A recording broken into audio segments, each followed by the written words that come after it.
Folks, great to have you here today. We're going to stop in a little while and talk, but I think we'll go through a few slides to give you a bit of context about what we're doing. Firstly, we appreciate AgriFutures getting everyone together today. We've been working with them for the last year or more, and it's great to see the role that they're playing in helping some of the emerging industries as we go. So my name is John Peacock. I'll introduce myself in a second. Kelly will move through, that's okay. Sure.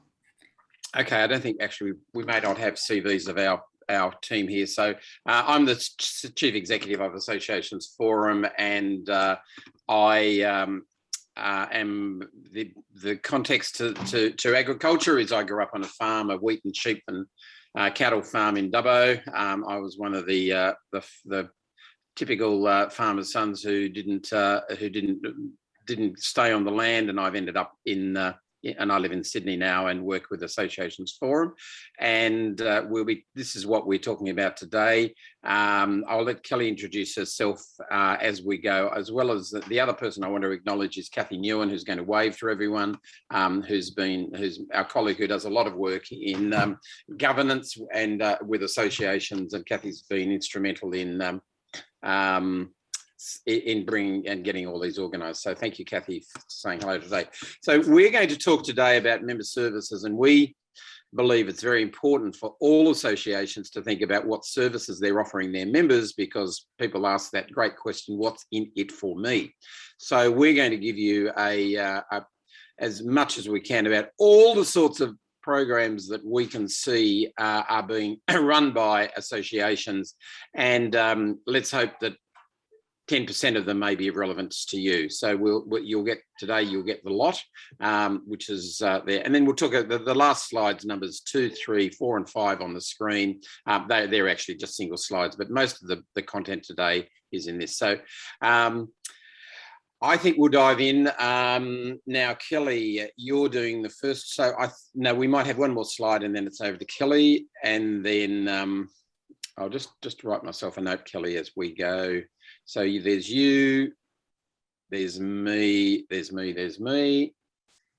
And just as we're doing that, John, I might launch a quick poll for the attendees, just to have a bit of a vote on how much we know about members' services. Yep, great. Thank you, Kelly. So just launch the poll now for you to vote. My knowledge about association member services is limited, fair, good, or excellent. And I'll leave that up for a little while so we can have a think about that, and we'll share the results shortly.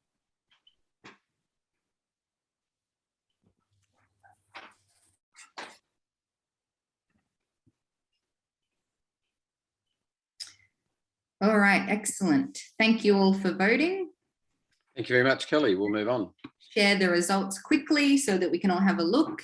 So we've got 71% with limited and 29% with fair. So it's a good starting point to share some knowledge and resources today. Excellent.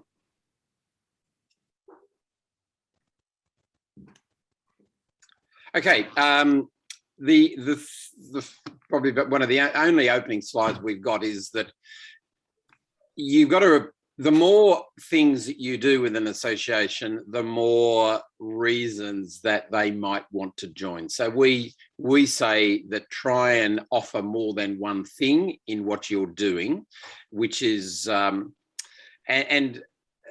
people do join and renew. Now, look, I probably qualify point number 2 by saying sometimes people say, well, I'm a beekeeper, I live in Victoria, I've got to join my association, that type of thing, and so that's good. But generally you've got to assume they want a reason to join. Now, the reason to join for that organisation might be networking with peers. That might be fine. You can say, well, we're the association, just join us. Yeah, that's a minimal thing, but you've really got to assume that people are going to want a genuine reason to part with their money. Number 3. Associations, something that we say is that associations are more practical than academic, and we, whilst a lot of you have people have degrees, and some of you might work in research. Generally, associations talk about the practicalities. And I'll give you an example of that. At conferences, usually we work with medical associations, and quite often they have conferences, and the conferences are usually from a surgeon who has done an operation, a new technique, who's going to talk about it, rather than someone who's done a huge amount of research into the theory behind it. So I guess it's more practical than theoretical in what the way most associations lean. But there's qualifications to that, of course. Advocacy helps members. It also helps members too. So a common thing that Kelly and Kathy and I find is that you have to realise that in an association, if you help the industry overall, unfortunately, it also helps the non-members. So you need to try and see whether there are services that are there specifically for members that can help, rather than, because sometimes you will talk to the government, they'll change a law, and whether someone's a member of yours or not, that's the case. Now, I'll throw in another brief point, which is that associations are nearly always voluntary. Now, if you have to be a member of your association, you're closer to a registration board. But what you really want to be is you really want to be an association that has the right services, so that people say, well, I don't have to join the association, but the services are indispensable. And if I don't join them, I'm going to miss out. So advocacy, but the point about advocacy is, and we'll talk more about advocacy today, is that there is a whole range of services there that it goes to the whole industry. So that's good. Now humans like to meet, networking and online chat rooms. So that's a relevant thing as well. The thing we've always got going for ourselves is the fact that people want to interact with their peers, their colleagues. They have something that's of interest to them, or they make their money from it. It's their career, and they want to find out how it's going, and they want to talk to people about who've got that in common with them. Becoming a must-join association, you've really, and this is what I probably enforces my word about being indispensable. It's really good to say that we have to join. Now, maybe I'm being a bit negative by saying fear of missing out, but that is a human motivator as well. So you've really got to make your look and make people realise, oh goodness me, you're missing out. We often say to associations, and Kelly will talk in a moment about events, but we often say to associations, you really need to have a conference. That if you don't run the conference for your organisation every year, then someone else will, and you're missing out. And I will say that a conference of 10 people is if you're so small and you get 10 people together, next year that will be 15, etc., etc. But we believe that you've got to always position yourselves as the place to be. I was going to say one more thing before I hand back to Kelly, which is a positive note. We and many of you, and I think it was Catherine who mentioned she'd been on an event, one of our webinars on this AgriFuture series last week.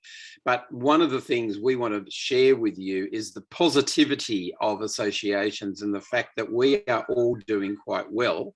And the reason that there's how do you find quite well, I'll talk about in a moment, but the reason that we're doing okay is because all the money that goes into the association stays in the association. And it's a company, understandably, you make the money and you take the money out, and the owners have got that right to be able to share that money. But in a collegiate mutual organisation like an association, the money has to stay in the organisation. The richest one in Australia that we have found is the Royal Automobile Club of Victoria. For the Melburnians here, or frequent visitors to Melbourne, many of you will have been to or certainly walked by the fabulous RACV Club in Burke Street, and they've got beautiful resorts scattered around Melbourne. They have $1 billion in equity because the cars have been breaking down in Victoria for 100 years, and therefore people have been paying the RACV for membership. And they've also been, and relevant to our presentation today, they've also been buying insurance services off RACV over that period of time. So good news, folks, is your tiny associations, and many of you are small, believe it or not, will get bigger and better as you go on. And you can consider yourselves pioneers in that sort of a way. Kelly, over to you. I think you're next. Thank you, John. And I'll just take this opportunity to quickly introduce myself. It's really nice to see some familiar faces. And for those of you who I haven't met before, my name is Kelly Chan. I'm the Operations Manager at Associations Forum, and I oversee the membership and marketing communication team. So member services is something that I thoroughly enjoy, and I think is a really valuable things to talk about. So we've got an overview now of the slides that we're going to go through and some of the services that we'll be discussing in detail. John, did you want to speak to any of the slides for the moment? No, look, I'll just let you go through them a few seconds each. So folks, this is what's on the agenda. There's 7 areas, and Kelly and I will be talking in detail about all the 7 areas. So that's the first 2 out of 7. Sure. We then have the following 3: policy representation, projects, activities, including economic advice, finally, communications and miscellaneous member services. So we'll start off today with a really, really valuable member service that you can offer your members, which is events, education, knowledge, and innovation. So as John mentioned earlier, having conferences is really puts you in the position as the expert in the industry and the place to go relevant to your industry or your sector. So conferences are an annual event, which are a huge benefit to associations. There's also exhibitions and field days, which we'll talk more in depth about later, which is an excellent cost-effective and time-effective option for all parties involved in a sector. There are also information, seminars, and workshops that you can offer, smaller scale events that are tailored to a specific knowledge base. Ongoing education, training, and continuing professional development, which keeps your members coming back on a yearly basis. Innovation workshops and showcases for new products and services. Webinars and online events, which are a powerful tool to help connect remote communities or remote members. And finally, mentoring. So put on activities and education other than at conference time. So I know we spoke a little bit about conferences being the key event of the year, whether it's the key revenue maker or the key conference to bring everybody in a sector together. But there's a range of other activities, events, and educational webinars and workshops that you can offer that can keep your members engaged outside of conference time. So some small events such as meetings and workshops are really important because they help set the scene and lead to the bigger congresses and also prepare you for the scale of a bigger event. It's worth noting that people are time poor, so shorter sessions are popular, 1 to 2 hours. And there is an increase of using e-learning and webinars, especially now in the current situation. What we've seen is we've been able to draw a lot of people into educational webinars and workshops that wouldn't otherwise be able to attend.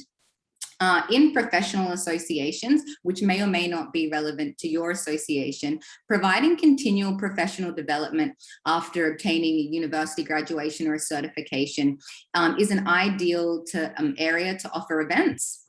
Postgraduate qualifications are also great money makers and if they're sought after in the marketplace. For example, CPA, the accountants, offer certifications, which keeps graduated accountants coming back. Finally, special interest groups are a winning idea. So special interest groups allows you to segment your members into specific topics, and it allows your members to mix with peers that share the same trials, tribulations, challenges, and successes, and really network with members who understand what they're doing on a day-to-day basis. A great example of this, using the example of beekeepers, is there may be a very big difference between beekeepers who engage in beekeeping as a hobby as opposed to those who engage in it on a commercial scale. So keeping the hobbyists together to share their ideas and those on a commercial scale together allows them to network with people that have points that are more interesting to the experience that they're going through. So back to national conferences and one-day international congresses.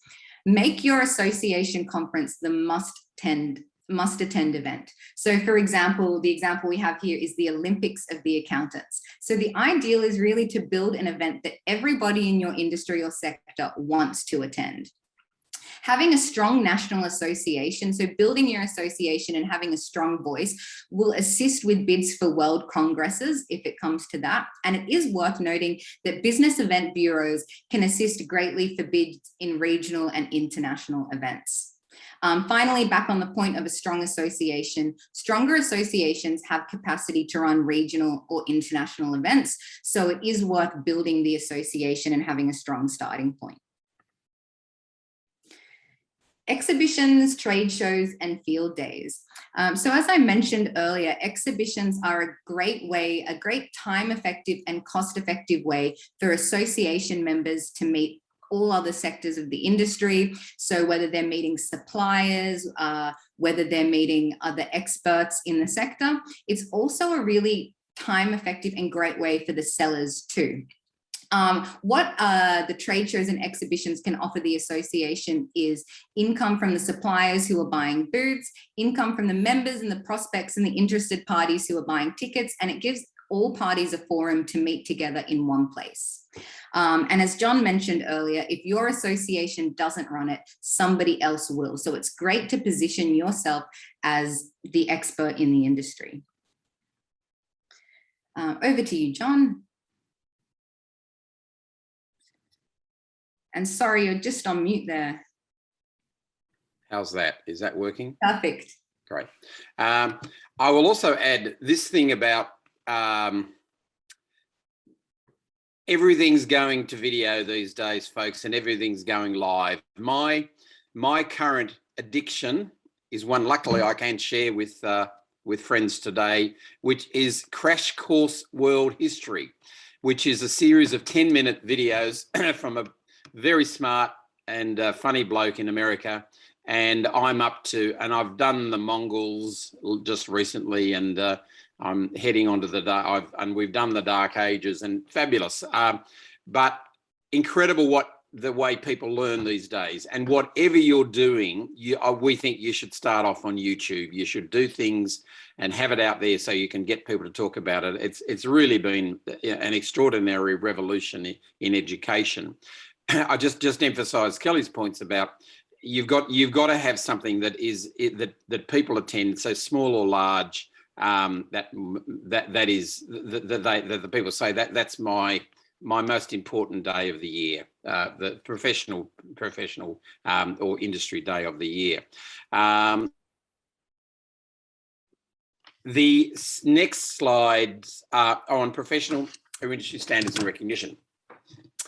This relates a little bit to the fact that we're all for self-regulation. We think whatever your sector is, it should be regulating itself so that you're strong enough and well organized enough that the government doesn't have to move in and impose regulations on you.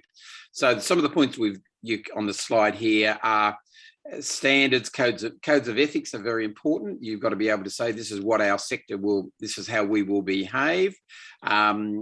Kelly mentioned CPA Australia in her first slide, hugely successful association in Australia that, and their reason I believe they've been very, very successful is not that they used to be called the Australian Society of Accountants, and that's great, but anyone can be an accountant. But they said, we want our members to be certified practicing accountants, because there was a rival mob called, who is still very strong, called the Institute of Chartered Accountants. They're now called Chartered Accountants Australia and New Zealand, and it's a credential. So we are great fans of member services about credentialing. So whatever it is that you're offering, it's a great thing to be able to say, oh, I'm not just this, I'm such and such, which sets a standard above. Another famous brand name is Master Builders. Some of these are going to be in my following slides, so might have to miss a few points there, but I'll keep talking. Master Builders Association, something I would share is I don't think it's particularly hard to become a master builder, but it sounds a lot better. And the only way you can call yourself a master builder is to pay your fees every year to the Master Builders Association. You need to be able to discipline people. You need to be able to throw out dodgy people. And that's great that people, you really should, if people are unethical or dishonest, it's actually quite a good thing to be able to say that you've moved them on. And it's also good to award people and recognise honours. So thank you, Kelly. I'll move on to the next couple of slides. There's a couple more on this, I think. Yep. So I'll just see if there's anything else I need to say about this. Yep. Government, public interest. Yeah. So public interest, and in this case as well, we would add that you can't just say we're going to set standards that suit us. You've also got to keep in mind the end consumer, of course, in that way. And next slide, please, Kelly. Thank you. I've covered the other points there. Okay, some credentialing. So the thing, whether you are able to do this or not, we do talk a little bit more about credential. The other great word that we need to add here is meal ticket. It's a great thing to have a meal ticket that is owned by your association. I reckon I'm in my 60s, but I reckon when I was in my 30s, everyone was talking about doing an MBA. And I don't think people talk about that as much as they did before, because it's a very general thing. But the principle is that people want to have an MBA because I'm a Master of Business Administration. I've had a career in business and I'm smart and I've done more qualifications. Therefore, I will do a better job. So if you, of course, that has been great business for thousands of universities around the world, but there is no one association. If I had been the association that had owned the MBA program, and every time someone did an MBA, they had to pay me an annual fee to continue it, it would be great. Now, another thing I'll throw in about this is that if you get an accreditation, you've got to usually pay every year to renew it. So that's an income stream for the association. You get an MBA, you pay Monash or pay UQ in St. Lucia or whoever you pay to get it. That's a one-off. You don't have to keep, it's for life. So certifications can be great annuities for you. Just looking down here, I think that's all. Yeah, so we think that as much as you can, use chartered or master or accredited or credentialed, and try and add it to the if you've got a noun in your industry, such as accountant, surveyor, engineer, manager, builder, plumber, electrician or painter, it's a good thing. You can combine them very, very well. Thank you, Kelly. Next slide. Awards are important. And this is all to do with the heading of this slide that includes recognition. Associations Forum, about 4 years ago, we launched some very successful association awards. Ours are Association of the Year, Association Turnaround of the Year, and Campaign of the Year. And we also have an Associations Hall of Fame. They've been very, very popular, and the people who've been involved in the associations have really received them very well. You should be doing the same for your industry as well. It's a great member service to have. They are popular if well handled. We start small and build out. Now, we actually started with 3 awards and we've still got 3 awards, and that actually suits us fine. I have some of our colleague organisations overseas offer 15 awards, and there's an award for everything. But we're like, maybe we're lazy, maybe we're strategic, I don't know, but we only offer you a few. And sometimes the awards become more famous, but less so, more than the association that runs it. And this point number 3 is these awards are famous, but less so than AMPAS is the association that runs it. And so this is just to make you think that the AMPAS means the Academy of Motion Picture Arts and Sciences, and their awards are called the Oscars. And that's an example of an association that where the awards are more famous than the associations. So they can be very, very powerful. Awards programs, and they're popular with sponsors as well, so that's a good thing. And then there's some other things about networking events. So thank you, Kelly. The next slide. Oops, we'll head back. We've just skipped one. Great. Okay, missed that one. We'll go straight to the next one. Yep. We also greatly believe that you need to advocate, and I mentioned advocating earlier, and remembering that when you advocate, your work helps the members, and it unfortunately helps the non-members as well who haven't decided to join. But live with that, because you've got to do the right thing, and that's what associations do. That's just the nature of them. If you can advocate that help your particular members, well, that's fabulous. But that's probably the minority. Usually, people only have the option to help the sector or the industry as a whole.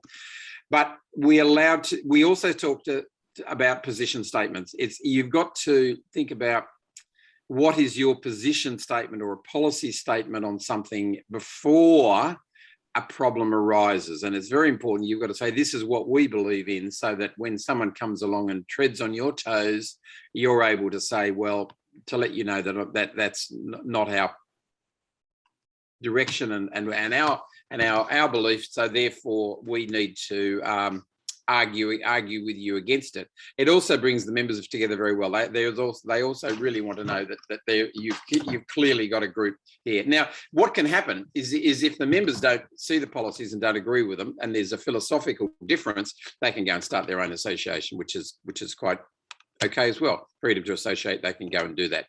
But that positions it. So the point number two is be prepared. You've got to make sure that you know what you believe in.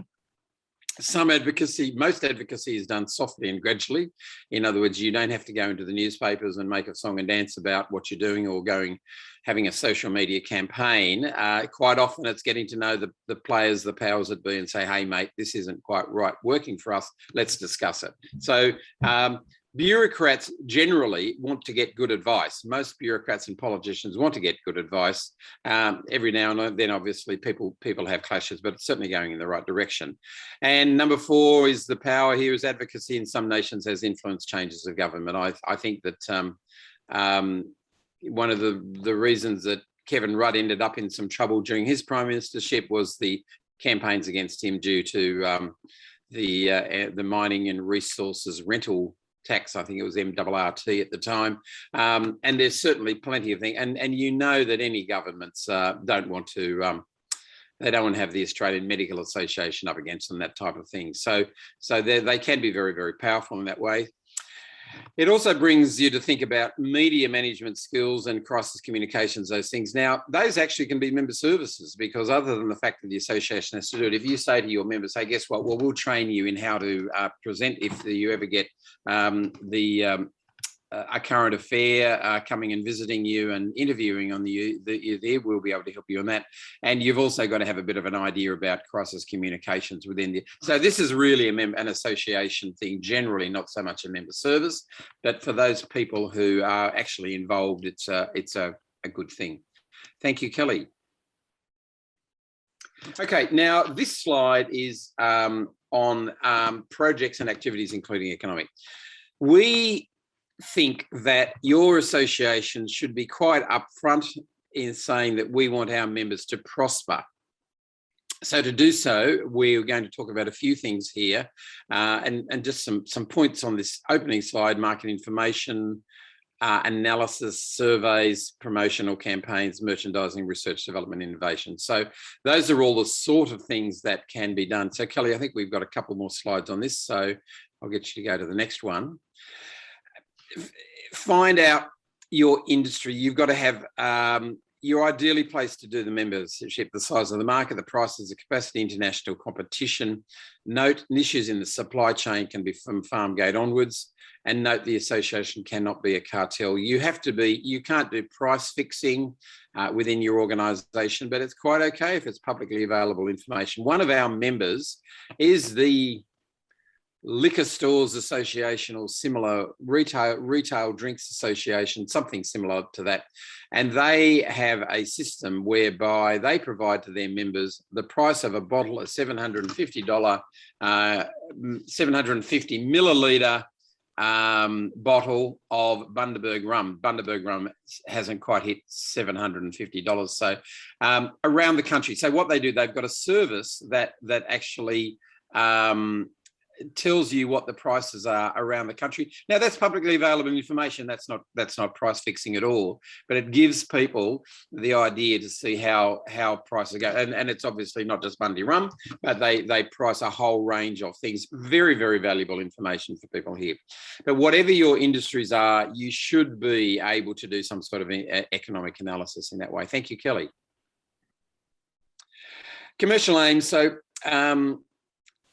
it's okay. This is where charities now just we do at associations form. We work with charities and associations. The difference is that generally a charity is a good cause, such as not that associations are not, but it's a more of a social cause, such as homelessness, injured animals, taking care of the aged, overseas aid, tsunami relief, and that sort of thing. And there's obviously prevention of diseases and research into diseases. So they're charities, and the people who do that, that's really for a cause. Now we believe that associations are great causes, but it's quite okay to be.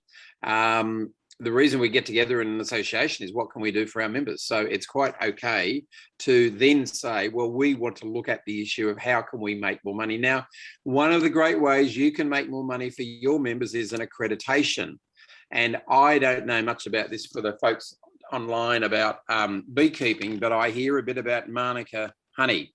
And I believe that's the sort of thing that's a brand name, and that's the sort of if you whether it's credentialed or not. Now, organic farming. There's also people who have organic farming certifications and things like that. Whatever you can do, you've got to try and have the association own the accreditation more than the commercial suppliers. And obviously, all the businesses are going to say, well, our milk is better than other milk, so you should buy our milk, and that's all. But you should think about that for the association. What can it do so that's an example. But generally, it's quite okay for your organisations to look at it. In an ideal world, you would have an independent accountant who would work very, very confidentially within the business and actually go and provide and say to all of your members, well, show me your finances. Oh, well, you're not making as much as money someone who's 200 kilometres away because of this reason or that reason. Now, that's probably the extreme thing, and that's unlikely to happen because people would be concerned about confidentiality. But you do find, by the way, firms of chartered accountants and CPAs who specialise in sectors. And people go to them because they can say they get to know the industry norms and the industry benchmarks about financial matters. But the theme has always got to be, don't be at all concerned about to say we want to make our members. You don't have to be just all about good quality standards, folks. You can certainly be there to say, well, if you join our association, we will really help you improve your profitability as well. Industry-specific information provided by association is neutral and authoritative. You've got some. You're going to be in the news now. If you watch the news of an evening, you will always find people who are interviewed who are from an association. I watch the news with my wife most evenings, and she's a little bit sick of this, but I say, oh, I know that person. Oh, yeah, I've spoken to him. Oh, I know her. Yeah, that's right. She's from that association. So that's really, it's proof to me that associations are used as spokespeople people all the time. You've got authority in that way. But you always got to be there and saying, what are the commercial aims of members? Now, there's another group of not-for-profit organisations that are very much involved in the commercial aims of their members, and they're called unions, and good on them. They are there for trying to increase the salaries and the conditions of their members, and they have traditionally in Australia done that rather effectively. Some of the other things that we note, a nice survey. Whatever it is that the sort of things that you talk about over your cups of tea at a conference, or a beer or a glass of wine at the end of the conference, about, oh, how are you doing about this, what's happening, all of that information, your association should be saying, we're going to bring that together as much as we can to provide it to our members. Salary surveys is a great example of that. We've had a very successful salary survey for a number of years where people say, well, what does the chief executive of an association get paid? And do they get paid? They get paid more in the big cities and for the financial services associations than they do in country towns for regional chambers of commerce and that type of thing. So that's all relevant, but it's good to have that. The other thing we've got that I think might come up a little bit later as well is jobs boards. We have a jobs board at Associations Forum, and people who are looking for jobs in our sector always look for they want to find another job in the associations world. Our jobs board is the most relevant, dedicated one for us in that way. So that's it. Kelly, I think we might have one more. Backman might be back to you. I'm not sure. Okay, folks. So here's commercial ventures and government grants. So find out what your stakeholders want. Sell services to them by the internet if possible. We'll talk more about that. We've got the NRMA and government grants. Now, I want to look at number 4 mainly because we were talking about the other ones a little bit later. Government grants provide income and a core business. So you should always be looking at government grants to try and do something one way or another. And ensure that they're profitable. Make sure that you have a hollow log so that the money that comes in, at least some of it ends up in the coffers of your association at the end. Thank you, Kelly. Research and development. So another part, and obviously this is very, very relevant to AgriFutures and the research development and extension work that they do. But we generally tell associations who don't have a great organisation such as AgriFutures supporting their work, that it's a good thing for every organisation to look at the research and development into the science behind the association. It brings to the fact that you might be able to get sponsors who will put money into your association if you then farm it out to the research companies. And there's also scholarships. So there's good work you should be doing there. There's no reason that you can't be, because there's always going to be a lot of universities who might do research in a field, but hopefully there's not that many associations. Let's hope that there's only one association for the field, which it can work with the universities, and it can become, if you don't go and seek research and development funds from industry, you will find the universities will do it directly themselves. So try and make yourself the middleman in that way. Thank you, Kelly. All right. So number 5, advice is a significant service that you can offer to your members. This can be in the form of technical advice through something simple like a helpline, having a number that your members can call to ask small day-to-day questions or big, larger picture questions, as well as a library, offering a library of resources, which may be guides, templates, articles, bits of technical advice that is a pool that your members can go back to keep seeking updates and information. Some of the guides can include guidance and information on legislative or regulatory matters, industrial relations advice, human resources advice, and if applicable, if a law firm has used, legal advice. And we really do stress the point that it is extremely advantageous if your association is the expert on the matter, and being able to provide relevant, up-to-date and contemporary advice will really help position your association as the expert on your topic matter. This links quite closely with communications and collegiality. So communications, I guess one of the most cost-effective ways to offer communications is through email and electronic newsletters. It is really important to make sure that there is a point to your communications. So whether you're communicating about an upcoming event, changes in regulations, it's really important to make sure that it has a clear point. A newsletter can be sent either quarterly, fortnightly, monthly, whatever the resources of your associations allow. As John mentioned earlier, we are big fans of printed magazine. It is something that you can offer your members. It's tangible. They can hold it in their hand. They can read the articles. They can flick through it. They can keep it with them in their office, and somebody else will pick it up and say, oh, that's interesting. Is that the peak body for this area who produces this magazine? Social media and chat rooms are another great communication channel. Now, it is really important to consider the platform of social media that you are choosing. Is it a platform that your members or non-members use, What kind of platform is it? Instagram, for example, is a very visual platform and might be very suitable for, say, landscapers, home builders.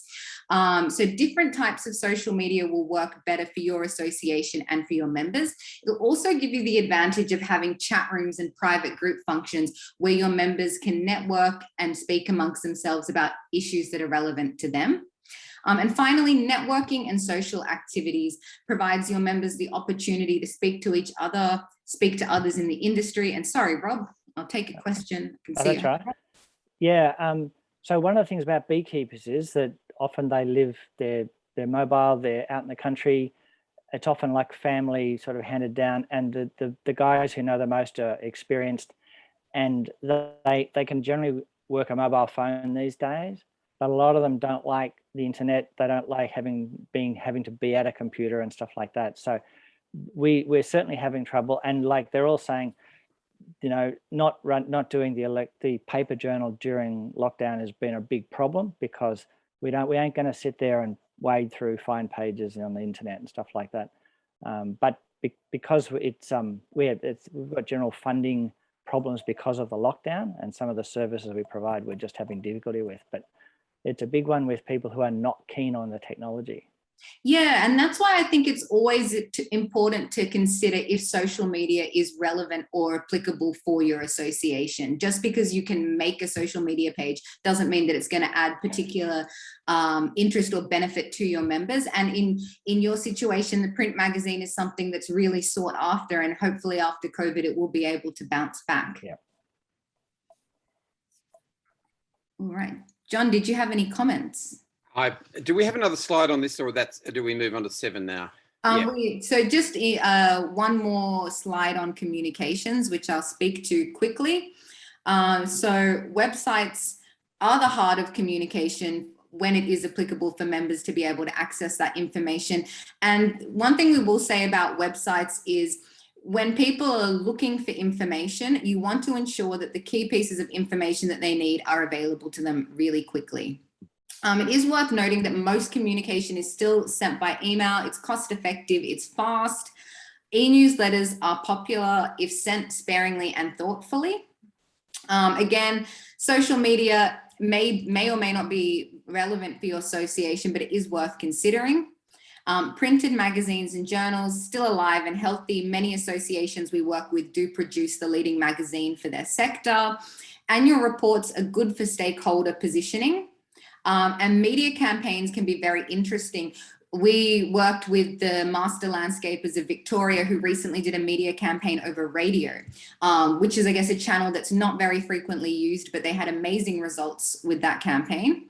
And finally, it's worth noting that income can be generated from advertising, sponsorship sales, and membership retention and growth. So it's good to think about these areas when doing communications.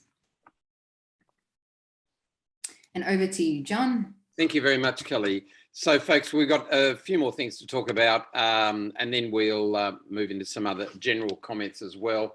But miscellaneous member services. So, segmentation, recruitment boards, technical resources, and Affinity Schemes. I've got a few slides. I'll try and, if you go to slide 26, Kelly, I'll speak to that instead, I think. Okay. Now, this is very important. Your associations have to consider what you are doing for the specialisations. So I used to work for an association called Australian Plaintiff Lawyers Association, which is now called Australian Lawyers Alliance. And there were 3 big specialties within this association, which when I tell you, they will all make sense to you. And they were motor vehicle compensation, workplace accident matters, and the third one was medical negligence, and medical negligence was the minor one of the 3. However, there are specialist lawyers who do medical negligence work, there are specialist lawyers who do motor vehicle compensation work, and there are specialist lawyers who look at workplace health and safety and employment matters. They are all, in the organisation that I used to work for, they were all on the side of the plaintiff. They weren't on the side of the insurance company, which was on the defence, and there's everyone's got to have a lawyer in those circumstances, which is all great. But the significant thing is that those organisations people got together to talk all about their specialty, and they didn't need to, or to be honest, they weren't interested in hearing what was happening in the other two specialties. By the way, there was a number of other subspecialties and generalist topics as well, but they were the three biggies. We also do some work for the Australian Veterinary Association, and the Australian Veterinary Association have three major special interest groups, which are equine, small animals, and cattle. And as you can imagine, if you work in inner city Melbourne or in Subiaco in Perth, you're going to have a lot of small animals in your vet practice. If you work in Longreach in Queensland, it's going to be cattle. And if you work in the Hunter Valley in New South Wales, you're going to probably be a veterinarian there. It's probably going to be equine. Now, those people all have their own special interest groups within the same association, very successfully run, very dynamic, with their own events and their own modes of communications. And some of them have their own products and services specially for their own part of the profession. So we're huge fans of segmentation and special interest groups. So you need a database that says to people, what are your specializations? What are the things that you spend your time doing? And then you'll know what people are doing. And I think you mentioned just, Rob, in our chat as we were returning from the break, about the various things and the various segmentations that you and John have in aperists. And you've got to capitalize upon that. And if you then have to say, well, we want everyone to be together. We want to provide services that are relevant to them. However, you've also then got to say some of your specializations are just so different to one another that really they don't belong in our association, and that's a frank conversation you need to have as well. But when it's clear that they all belong in your association, it's good to be able to do that. So you can segment, so that's my point on databases, point number one. Segment two by geography or specialisation or age. And I don't think age is all that relevant, but it is to the degree that if whatever profession or industry you're in, if you're in your early 20s, you're probably not married and you probably want to meet other people in your industry who are single as well, and that's great. You also need to know that people get busy when they have young families and they don't have as much time to volunteer. And then there's also a stage in life within your organisation where you can have the retired XYZ section of as well, where people just get together and talk about the good old days. You never know what it is, but you've got to be able to track that information. And okay, so number 4 is relevant as well. If associations do not cater for specialisations, other smaller potential rivals will emerge. So if you don't help out the specialisations, then they will often break away into splitter groups and do their own thing. Thank you, Kelly. Selling other products or services. So some of the other things we mentioned, I mentioned earlier about point number 1 about the Associations Forums Jobs Board has been a very successful service. I also reckon there's a service that some associations could do. I haven't heard of many who've done it, but maybe there are some, which is a recruitment service. Look, over the years, I've been working in associations for 30 years or 35 years, and so probably I have heard of it over the years, but there could be that if you want to recruit someone, come to the association, we've got a recruitment service. Now, there's a lot of external commercial recruiters who say, we specialise in recruiting lawyers, or we specialise in recruiting engineers, or we specialise in local government recruitment. That's all fine, but they're making money for their business, which is also fine. But there's no reason that the association can't say, well, we've got the database, we know the people, and we know what's happening, and we know what's going on. So let's have our own recruitment service. So that's an example of a commercial service that you could sell, and you could probably do it at lower margins than commercial operators. So technical resources, guidelines, templates, or forms. You've got to look at what your association does and say, well, what role can we play in providing those services? One of our member bodies at Associations Forum is the Australian Society of Archivists, and they write the textbook, the definitive textbook on record keeping, and things change and things develop, and every now and then they put out a new edition of it. So, and they suddenly, guess what? They sell probably hundreds or maybe thousands of them, I don't know, and they suddenly make a nice little earner. We know real estate associations who have forms that are necessary, that instead of every practice having their own ones there, and we know organisations that have standard leases that they sell and say, well, we've got a particular, everyone does the same thing, so you can buy the lease off us, and there might be a sort of commission per use or things like that. Number 3 is affinity schemes, and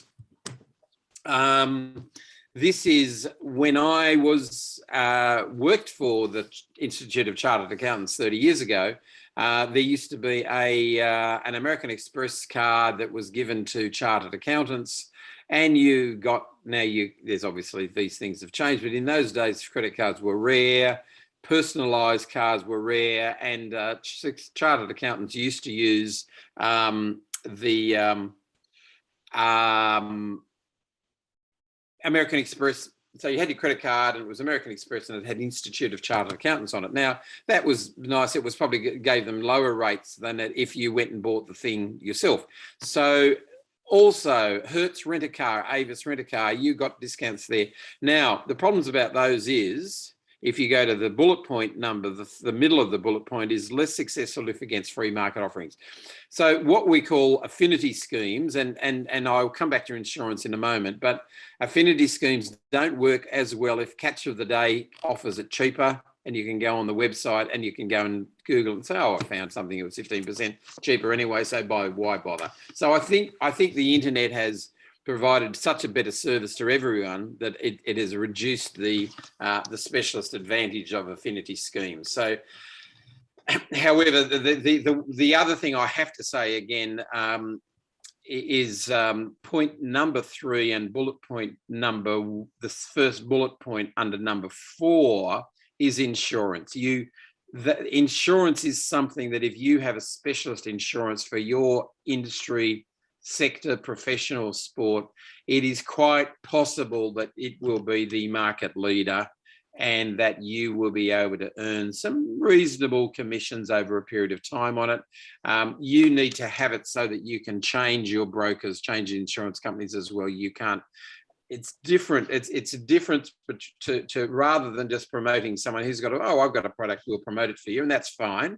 That might work for you, but also it's possible you can have you can brand the scheme, and then you can make some good money from that. As I said earlier today, the richest association that we have found, other than maybe the Catholic Church, we can't get our hands on an accumulated balance sheet for the Catholic Church in Australia, let alone internationally, is the Royal Automobile Club of Victoria. And when I've said that they've made money over the years from cars are breaking down from Mildura to Gippsland, it's actually, I'm sure that they really made their money from insurance over the years. That's my guess. So the last point on this is find out what your members need every day. You've got to find out what people use their money, what do they need to buy, and then you have to say, well, why not buy it through us? That's it. Okay, thank you, Kelly. Thanks, John. And just on that point of finding out what your members want or what they need, it is worth noting it's important not to assume the board or those who aren't on the front line of dealing with the members know what the members want. It's the people that are speaking to the members, that are hearing their stories, that are going to understand and receive feedback on what the members are actually looking for. An important thing to do is think about the roadblocks of your non-members. So why aren't people joining? Is it something as simple as they can't find any information, they can't get a hold of you on the phone, they can't find information online to join, so they don't know how to join? So perhaps try posing as a non-member and try to join your association to understand how easy that process is. Board members may be at the top of their career and at times with viewpoints from decades ago. So while they have the experience and wealth of knowledge, they may not always be up to date with the most contemporary practices. So it's worth considering that. It's also worth considering actually asking your members for feedback through platforms such as SurveyMonkey. Relatively low cost. It can be as simple as just asking questions like, do you find value in your membership? What is the most useful membership benefit you have? What are your suggestions and feedbacks for things that can be added to your membership? And the testimonials that you receive during this kind of surveying can actually play a huge role in future marketing for you. Something as simple as, I am a proud member of this association. It has helped me immeasurably in my career. Plastered across the front page of your website with a button, click now, is great marketing. And moving now to life cycle of members and life cycle of association itself.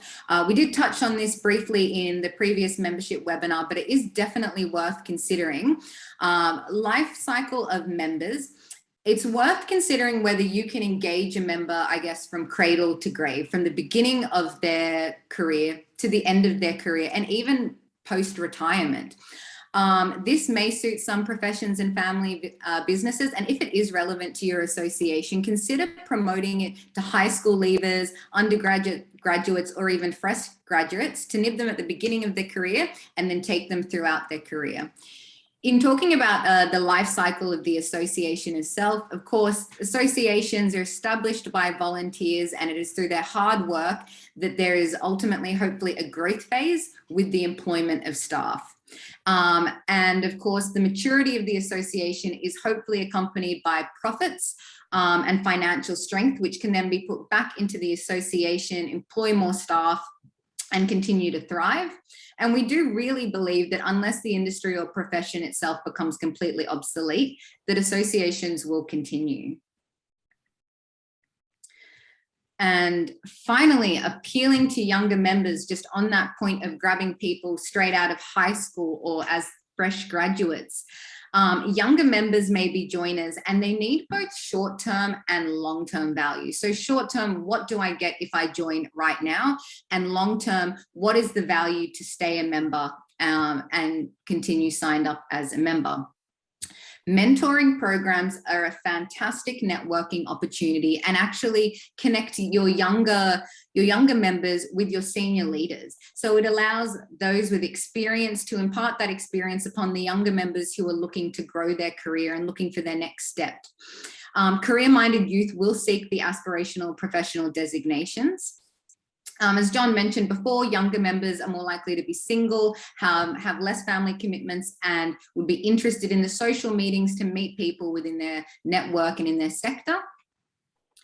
If potential members come from a particular apprentice, a university, or trade, it's great to target the learning institution with freebies. Come to this free event, meet other people in your sector. Young people do tend to do a lot more business on mobiles and social media. And what it is if I can't find that information within 5 seconds of typing it into Google, then that information, I don't know where else to look for that information. God forbid I pick up the phone and make a call. So it is worth considering having some sort of online presence to engage the younger generations. It's also important to make them feel noticed. Whilst they may lack the knowledge and experience of being in the sector, it is important to acknowledge their voice and perhaps offer them some sort of subgroup where they can flourish.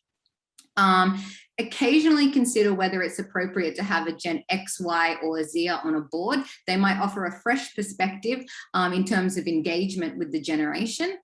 And I guess this last point, especially for me, respect the generation and remember they will be middle-aged swiftly.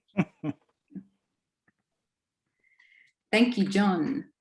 Thank you, Kelly. Yeah, well, I want to just back up something that Kelly says just quickly on the life cycle of the associations. Kelly's right in that humans have a predictable lifespan. We start young, we have a wonderful middle age, and hopefully we have a very good mature autumn years as well, and battling on to 95, who knows. But associations, interestingly, they have got, many of them have got to the point, and they're going to stay strong for a long time.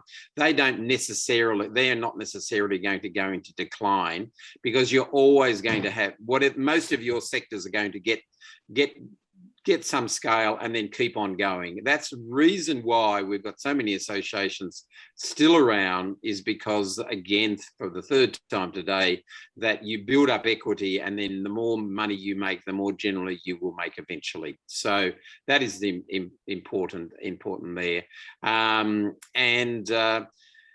The thing about you've got to appeal to the young members, but don't kowtow to them completely. You don't have to say, well, you know, you're most important. It's just a stage in life, and you've got to realise that, again, that people are busy. You know, they're keen, and then they get slow down with their family, and they're busy, but they look up to they aspire to the people who've had the experience in the organisation, and you've just got to look at it like you're a family. But the difference is that younger people, as Kelly says, they do join quickly. They check online, and they've got to be able to join online quickly and that sort of thing. Okay, so thank you. I will indulge 30 seconds and say, I recall the days when people used to have to apply to join an association. It had to go to the committee. The committee met every 3 months. You just missed the deadline. And so it was 5 3/4 months before someone actually got told that they had joined, because, I'm sorry, we just missed last board meeting, and therefore we had to wait till the next meeting. And therefore 5.5 months later, guess what? You've joined. Oh, well, that's fabulous. The credit card numbers have changed in that time, or whatever. So you've got to do that work. Okay. Now, I think possibly the final section from Kelly and my presentation is this, and this is the wish list optimistics part of it, which is that you really got to aspire to have staff to get this stuff done. Now, the people who are in the association can easily become those staff members if that's the case, but staff are needed to develop services. So association staff are at the coalface of member contact and delivery. Members, volunteers and directors have the capacity to think of new services, but little time, so don't wait. So by don't wait, we mean don't wait for them to go and do it. If they come up with an idea, a staff member say, great, I like that idea, or great, I trust you that that's a good idea, I will go and implement it myself, knowing that you're busy. So I confess that I am involved with a few voluntary things, and unfortunately sometimes they get shuffled down the pack, and I'm more on top of my work than with my volunteer work, because I know that I've got to look after my paid clients before my volunteering.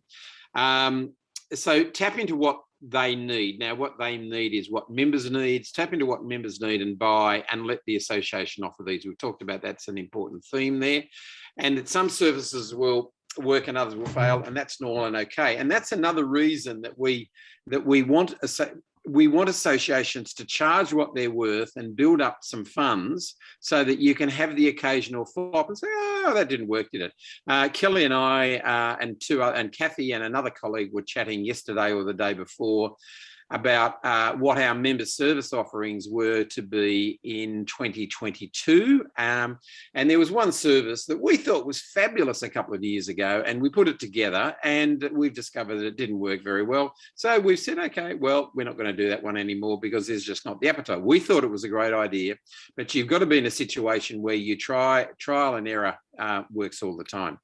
So before we change the slides, I just want to say again that it's a mixture. You can sometimes have the ideas from the volunteers, and then sometimes the ideas come from the staff, because they say, we've heard from members that they want this, that they regularly ask us about that. Well, we say, oh, well, that's great. So we get to hear. So staff get to hear from people what they need, and that needs to be acted upon. Thank you, Kelly. In the next slide. Now, this is the optimistic way, and we're nearly at the end now, but this is what you've got to aspire to. But we want to show you a little bit about this and about why we think these things are functions. And by the way, this might be an ideal/dream volunteer chart, but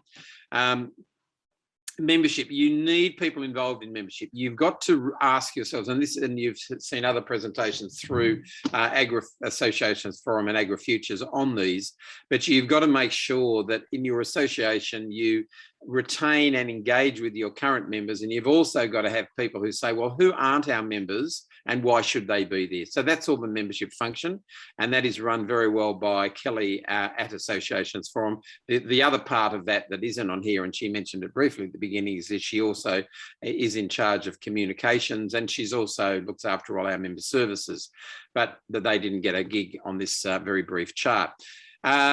Registrations, events. Now, events, we were in an unfortunate situation. We had to make our event manager, that position, redundant at the end of 2020. And we've just had a few temps in the meantime since then, because obviously this is not a good time for running association events, but they will come back. And the difference here has to be about events. You need to be the technical. We believe that you in events you need as much as possible someone in the staff who looks after the content of the events. This is that they can get the ideas from the volunteers, but it should be the staff who do the invitations, because they will get it out on time, they will follow things up on time, but the staff may not know. But the more you can have a staff who has an idea of developing an event technically, the better it is. And then you've got to have a registrations function, and that's obviously a lot easier these days due to technology. Advocacy, the ideal thing in an association, and then the negative thing about advocacy is that there's no money in it, but my goodness, it's very, very important in terms of image. So that's a great thing for an association to say, well, we need someone who's out there advocating on our behalf. And then you need a finance and administration manager to pay the bills, do the banking and all that sort of stuff there, and led by a CEO. So the reason we showed that, and this will be dreamland for many of you, we realise, but this is to what we think you should try and aspire to, because you will provide more member services by having more money and more staff, and you've really got to keep building up the equity of these organisations. You've got to keep building it up so that you've got money to spend every now and then on spend things wisely, but occasionally know that things aren't going to work out as well. So thank you, Kelly. We're nearly there. Kelly, do you want to do this one and then I'll add to it? Thanks. Sure. So just some closing comments. Australia has a culture of associations. So there is a natural awareness of the role of an association in our community. However, time, money is precious, and associations need to promote reasons for joining. So you constantly have to be innovating and making potential members aware of the benefits to them to part with their money.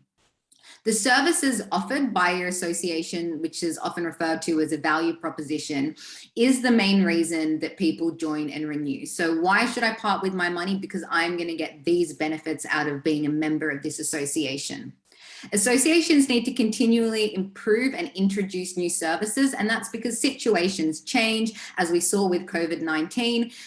You need to constantly innovate your offerings to the contemporary environment. Staffed associations do have an advantage. As staff are there, they'll hear what members want, and it can be verified and communicated to the board. Always look at long-term profitability of services. So it's great if you've got a big range of services that you can offer, really interesting, but if they're not profitable, they're not going to support your association to keep offering services to your members.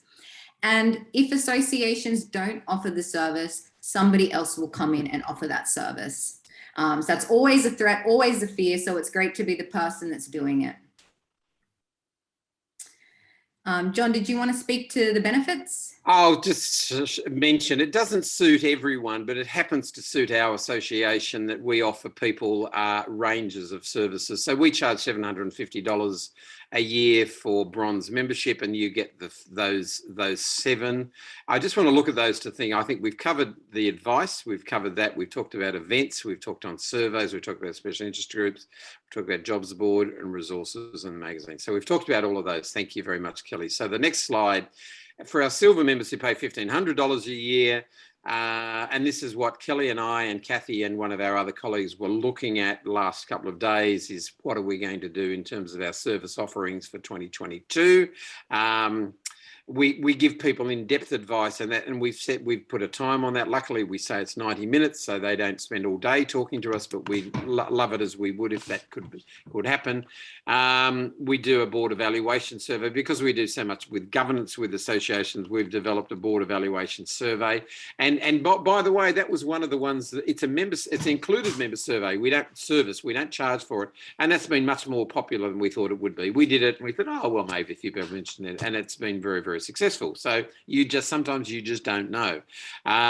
We do work on finances, and we're relating back to one of the earlier slides about the importance of looking at the economics of an organisation. Our associations don't need to make money for their owners because there's no distribution, but they like to have a bit of an idea, and they like to be financially sound. So we've developed a service there which has got some financial ratios. Database usage is another service sometimes we offer people, which is to find out how well they use their database. Our CEO evaluation tool has been popular. We now review strategic plans for associations and tell them if we think they're appropriate and helpful.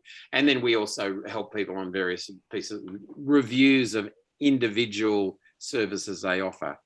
And finally, for gold services, and we charge organisations $2,250 a year. And I mentioned the money because you've got to get an idea of the quantum of these things. And I said once or twice today, you've got to charge what you're worth. And now we're charging, people pay $2,250 for our services because it's worth the money. And we need to make a profit. So don't be too shy. And sometimes you're too shy about charging a little bit more about it. People say, oh, we couldn't possibly charge $200 a year. Yet in the days when you used to be able to go out for a restaurant, you could go and easily spend $200 at a restaurant with a small group of people. Anyway, so you don't mind doing it personally, but the associations need to charge what they're worth. Okay, so the gold services, and here we offer one of these services there. Go back one, thanks, Cal, which is we review constitutions. So this is all very, very specific to Association Forum because of the governance work that we do. Constitution, and then there's a series of presentations, and we also help mentor people as they come in. So the last slide is just a farewell slide from Kelly and myself, but we will stop the screen sharing and chat a little bit more and see whether other people have got any other questions or observations. Thank you, Kelly, if you want to finish the slide share.